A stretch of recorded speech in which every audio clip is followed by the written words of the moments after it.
Hi hello నమస్తే people. So ఈరోజు అయితే ఒక మోస్ట్ పవర్ఫుల్ ప్లేస్ అయితే మీకు చూపించబోతున్నాను.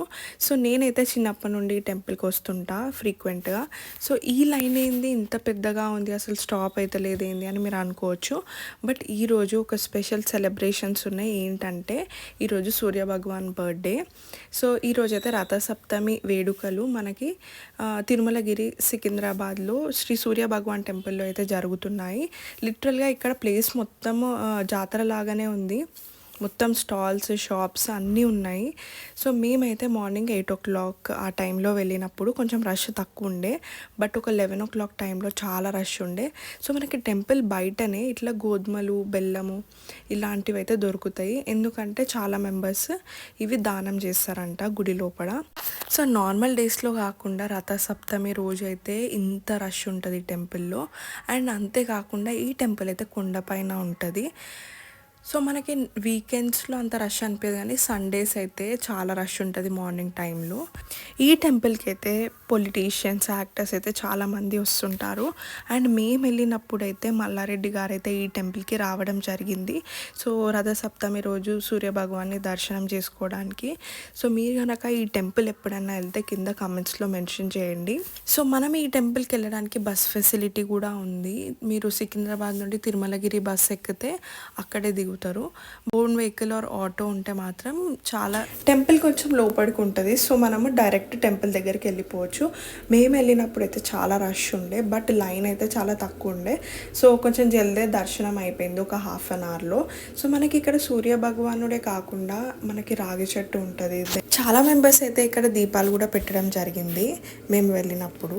సో ఇంకా అక్కడ రథసప్తమి కాబట్టి ప్రత్యేక పూజలు అయితే జరుగుతున్నాయి. అంతేకాకుండా ఇక్కడ సరస్వతీదేవి టెంపుల్ కూడా ఉంది అని చెప్పిన కదా. సో సరస్వతీదేవిని అయితే దర్శనం చేసుకున్నాము. దాని తర్వాత మనము టెంపుల్ సరౌండింగ్స్ మొత్తం చూసినట్టయితే మెయిన్ టెంపుల్, సన్ టెంపుల్ అయితే ఇట్లా ఒక కొండకి ఆనుకొని ఉన్నట్టుంది. దెన్ శివుడిని అయితే దర్శనం చేసుకున్నాము. ఫైనల్గా చూస్తున్నారు కదా, ఇక్కడ శివాలయం లాగా ఉంది. చాలా బాగా డెకరేషన్ చేసినారు. ఆ టెంపుల్ చూసినాక మనకి ఇంకొంచెం ముందు వెళ్తే నాగదేవత టెంపుల్ ఉండే. సో ఇక్కడ కూడా మేము దర్శనం చేసుకున్నాక ఫైనల్లీ టెంపుల్ నుండి కొంచెం ముందుకు వెళ్తే ఇక్కడ మనకి గోశాల లాగా ఒక ప్లేస్ ఉంది. ఇంకొంచెం ముందుకు వెళ్తే వేరే టెంపుల్స్ కూడా ఉన్నాయి. సో వీడియో ఎండ్ వరకు చూడండి. ఏమేమి టెంపుల్స్ మేము వెళ్ళినామో అక్కడ మీకు మొత్తం క్లియర్గా చూపిస్తా. సో మనకైతే ఇది గోశాల లాగా ఉండే. బయట అయితే మనకి అన్ని లీఫీ వెజిటేబుల్స్ దొరుకుతుండే. దెన్ కొంచెం ముందుకు వెళ్ళినాక అసలు అన్ఎక్స్పెక్టెడ్ ఇదైతే ఇక్కడ మనకి సమ్మక్క సారక్క దేవాలయం కూడా ఉంది. అసలు లోపలైతే ఎంత బాగుందంటే చెట్టు కింద అమ్మవార్లు ఉన్నట్టు అట్లా చాలా బాగుంది ఈ టెంపుల్ అయితే. సో మీరైతే డెఫినెట్గా విజిట్ చేయండి. వీకెండ్స్ కాకుండా వీక్ డేస్లో వెళ్తే మాత్రం ఇక్కడ మంచిగా టైం స్పెండ్ చేయొచ్చు అండి టెంపుల్లో. సో టెంపుల్ అయితే చాలా బాగుంది. సో మనకి సేమ్ మేడారంలో ఎలా అయితే ఉంటుందో సమ్మక్కకి సారక్కకి సేమ్ అలాగే ఇక్కడ కూడా ఉందండి. నేనైతే హైదరాబాద్లో ఫస్ట్ టైం చూస్తున్నా ఇలాంటి ప్లేస్. అండ్ ఎప్పుడు నేను సూర్య భగవాన్ టెంపుల్కి వస్తుండే, బట్ ఈ టెంపుల్కి రాకపోతుండే.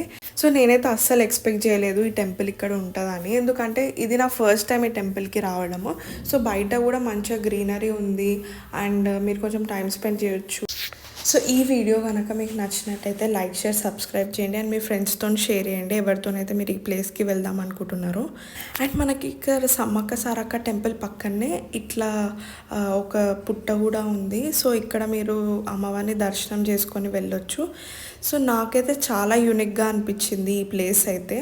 సో ఇంకేంటి లేట్, నెక్స్ట్ మీ ప్లాన్ ఇక్కడ చేసుకొని వెళ్ళిపోండి. మంచిగా టైం స్పెండ్ చేయండి. అండ్ మీరు ఆల్రెడీ విజిట్ అయ్యి ఉంటే కింద కామెంట్లో మెన్షన్ చేసి చెప్పండి. సో ఇన్స్టాలో కూడా నన్ను ఫాలో కండి, మినీ వ్లాగ్స్ బై ఆర్వి.